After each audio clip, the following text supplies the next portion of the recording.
510 kilómetro 1 aproximadamente.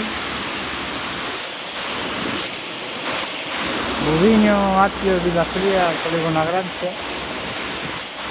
Sábado 7 de noviembre de 2020.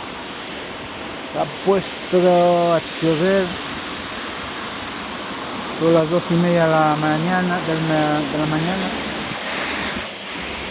segunda semana del segundo estado de alarma por el coronavirus COVID-19.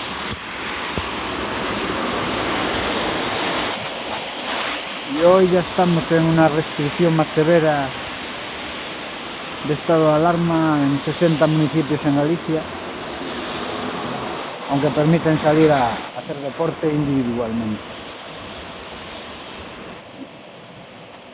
Ya han cerrado bares y restaurantes. Tiempos de coronavirus COVID-19. Chove, chove, chove.